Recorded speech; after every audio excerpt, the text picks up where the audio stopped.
In this lesson, we're going to talk about auto actions. If you're more familiar with Photoshop, these were just called actions. I've started using these a lot more with Clip because there's so many things that are kind of in menus and in different windows, and I like to click as little as possible, especially when you're working in deadlines and in a kind of production kind of environment like I do. It really makes a big difference to actually have as few clicks as you possibly can. And even if you're not, there's some things that are just simpler to set up with an action. One of the things I brought up early on in this course was when you name your layers to keep them consistent. Now, I don't really name many of my layers consistently except for two of them. That is the inks layer and the flats layer. When you use consistent naming, that means you can set actions based on those names, which is really, really useful. I'm going to show you guys how to make some of these that I've set up here, and I'll actually include these actions as part of the course. I will export these, and you guys will be able to use those if you want. But I do think it's important to know how to make these yourself. Now, one of the first things that I made, once I figured out how important that reference layers are with this software and how much easier it makes things, I wanted to make that simpler. So I've created actions to set the inks to reference layer and set the flats to reference layer. Now there's two modes on this action window.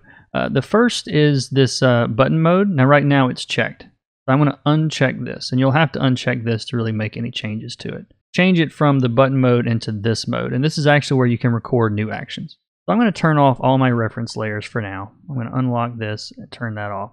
But right now I have no reference layers. I'm going to just recreate this set flats to reference as an option for you guys. I'm going to right click just in the empty space here, or you can also hit this little pull down menu where the three bars are and click add new action. And we can rename this to, I'm going to call it set inks to ref v2, just so I can see the difference in the two, and click enter. So now we've got our action name, but it's not doing anything yet. It's only got a name. So we're going to click record, start to record auto action. Now I need to do the steps that I want this action to do. So the first thing it needs to do is select the inks layer. Now you can see why the name is important. Now I need to click the reference to set it as a reference layer. And I'm going to go ahead and lock it too. Now I can stop the action by clicking this red square. So now if I run this action, watch what happens over here. It selected the inks, and now that inks layer is marked as reference and it's locked again. So instead of having to make two clicks, that's what that button mode is for. I'm going to go ahead and delete this because I've already got this action. Hit the delete button. So if I click the three lines and click button mode, now it runs just by clicking it one time.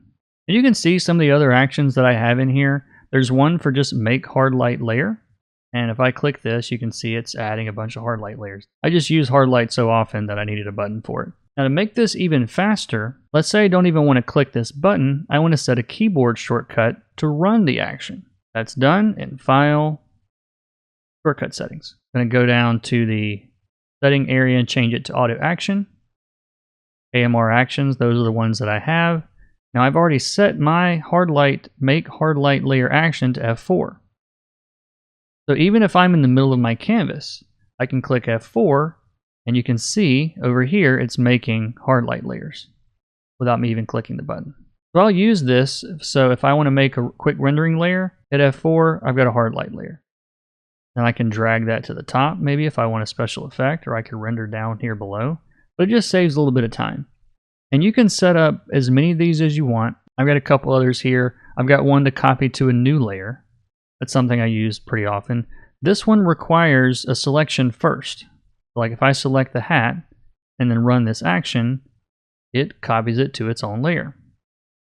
And it actually locks the transparency too. I'm going to talk about it in a second. But basically what that does is it prevents me from being able to go outside of those lines without a selection and without using a clipping mask. Again, I'll cover that in the next lesson.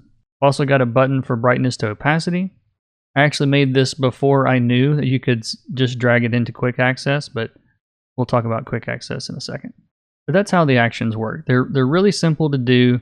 And if there's anything that you find yourself redoing over and over and clicking certain things, then set an action for it, save yourself a lot of time. Now for the quick access, I actually touched on this early on, but this is real simple to set up. You can basically put any tool or any setting into this box. So like for example, let's say for whatever reason, there was some tool that I just would prefer to have in my quick access. I can click on quick access settings, go to my tool menu, get as specific as I want. Say that I want Pure Paint Blender to be there. Drag it in. So let's say that I often use a gradient map correction layer. I go into layer, new correction layer, there's gradient map, drag it over. And now when I click that button, so this is just one set. I really haven't set all mine up yet the way that I want. But I know a friend of mine that's done some flatting for me and is a colorist himself. He actually has one set for flatting and one set for coloring. But you've got tons of options. Like I said, any tool, anything on the menu that you need quick access to, put it in the quick access. There's also a lot of options to change how this looks. I think this is the default if I'm not mistaken, but I can click on the little 3 lines here next to it, go to view, and there's a tile. You know what all these symbols mean, which I don't, so I don't use that one. But you can go to view, and there's a tile medium. Again, it takes up a lot of space, not really something that I'm into using.